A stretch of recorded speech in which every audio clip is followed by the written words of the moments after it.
I think sometimes we forget that Call of Duty is an 18 game. And to be honest, I think that the developers forget that sometimes as well. It's always been, or for the Treyarch side, been seen as a arcade style shooter, more cartoony than others compared to Battlefield. A few years ago at least, that game was considered more realistic, more gruesome, more violent, whereas Call of Duty was the arcade shooter. However, I think in more recent times, that's changed, especially with Black Ops Cold War, the Modern Warfare games. For the campaign and the multiplayer, there's always been violent scenes in COD, but when it comes to the more gruesome stuff that you'd probably turn away from, well, that's always been prevalent in zombies. Ever since World at War, there have been moments, or actually maps, where we see little flashes of what COD Zombies should be all about. And I say moments because we don't see it in every map. If you compare Nacht der Untoten to Verrückt or Verrückt to Shi No Numa, it is night and day the amount of horror we see in Verrückt compared to those two maps. If we look at Ascension and Call of the Dead, just in my opinion, there is a lot more horror, gore, and gruesome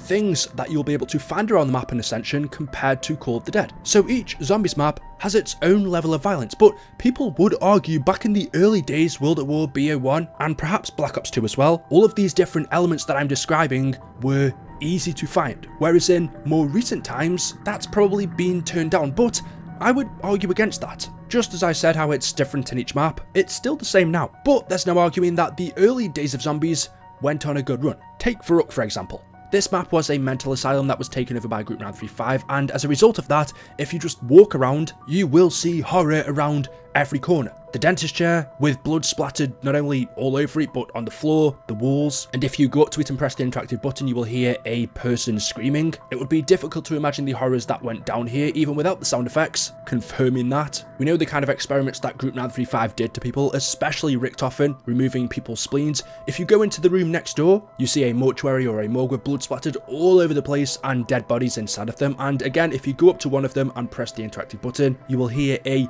baby crying, which confirms that not only were adults here, but kids as well, babies, which is weird because if this flashback was from the time when Group 935 were here, and you would think so because it's a mental asylum, babies wouldn't be here, then why are we hearing it cry? If you know anything about the storyline, just going off my memory, children, or babies specifically, don't have anything to do with the COD Zombies timeline. So why are we hearing one? Did something happen here that we aren't aware of? And the map as a whole, if you just look in the center, there is a fountain that is filled with blood. The blood is swirling around the fountain, which is unusual. I think that's a nice touch from Treyarch. Instead of just making it empty or filled with water, it's blood instead, which I guess is that over-the-top horror feel. And my favourite room on this map has always been this one, where there is so much going on. The main part on the table where you can see bodies just decapitated and different parts of it laying on the table and hanging from hooks. There is somebody's torso with the head, the arms, the legs chopped off, and then those different body parts hanging nearby it. Why is this a thing? Group 935 used this place for their experiments to help create the undead, but what decapitating bodies has to do with any of that, I don't know, which makes it even worse for me. If this wasn't a part of Group 935's experiments, then why have they done it? Who did this? It looks like someone's just been butchered to kind of eat, because if you look at the table underneath, there is a plate and a fork here and loads of human meat that's being cut up. There is a skull with a knife in it. It's a really horrifying room. To be honest, it might even be the worst one in Zombies overall when it comes to anything like this. I can't think of another map that does this better than Verrückt, and I don't mean that in a sick way. I don't want to see this. But Treyarch got that element of Zombies in this map perfect, and it's something they haven't quite been able to replicate. And even these smaller things on this map that aren't so gruesome, such as this writing on the wall with all of the different numbers, drawings, pictures, Illuminati symbols. But just because Verrückt got it perfect doesn't mean that other maps didn't do it well as well. Even Shi No Numa, the map after this, as soon as you load in, you see a dead body hanging from the rafts. We know this is Peter McCain. He accidentally hung himself when he jumped out of a plane flying over this facility and his parachute got caught. But at the time when Shi No Numa was new, nobody knew that, so we speculated what had happened to him. Did he hang himself? Did he get caught at the facility and then someone hung him? If he did hang himself, for what reason? Was it because he didn't want to be killed by the zombies, so saw this as an alternate way out? But whatever the theory was, still just loading into Shi No Numa and this being one of the first things you saw was scary, just seeing this dead body with his arm chopped off. And we can pick so many other maps. If we go to Kino der Toten, one thing that I always found quite creepy about this, not as gruesome as everything I've showed you to this point, but the pods with zombies in them.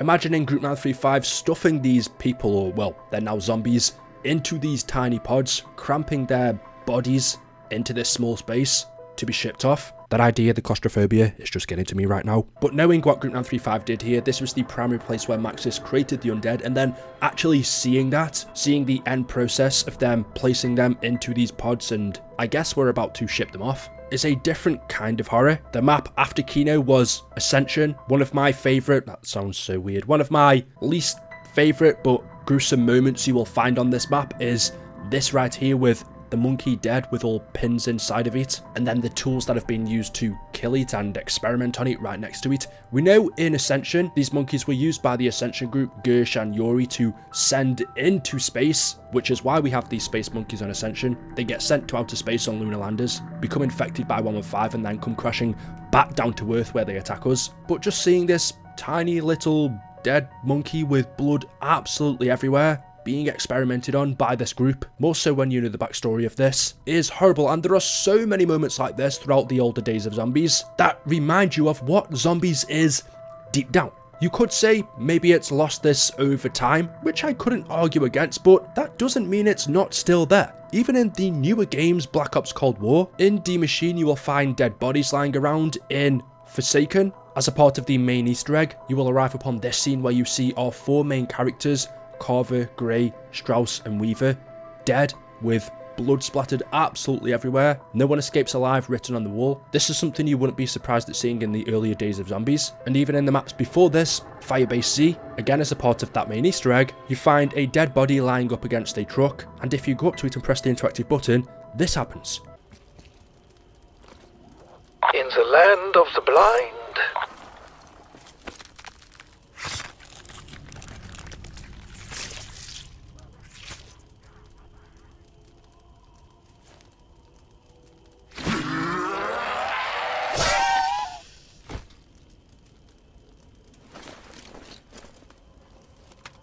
You gouge its eye out with a knife and then stab it in the head. Or similarly on Mount Toten, there is a dead body lying on the bed that has been charred with robot hands around its neck. You remove them and it makes you realise this person, or it would have been at one time, was killed by the robot Klaus that you find on this map. So all of the violence, gore and horror that made zombies in the first place is still there, although there's a bit less of it. And to me, that should be a part of zombies. Not even Call of Duty, any zombies experience, whether it's a movie, video game, book, violence, horror, gore fits the theme of the undead. Can you overdo it? Not in my opinion, especially not in a video game. I have watched movies where I've thought, okay, that's a bit too much. But this is an aspect of horror video games which I still would describe Call of Duty Zombies as. Yes, Call of Duty is not a horror game, but zombies games on their own, for example Resident Evil and many others, go in the horror genre. If COD Zombies was its own standalone thing, do you think it would fit in the horror genre? I think it would. It's something I'd love to see more of, and I kind of just wanted to showcase a little bit of what zombies is. This side of it. There's not an awful lot, but it is a part of it. So there we go. Let me know your thoughts in the comment section below. As always, hopefully you've enjoyed the video today. If you have, drop a like rating. Make sure you are subscribed to stay up to date with the latest videos on the channel. Thank you all for watching, and I will see you in the next one. Until then, goodbye.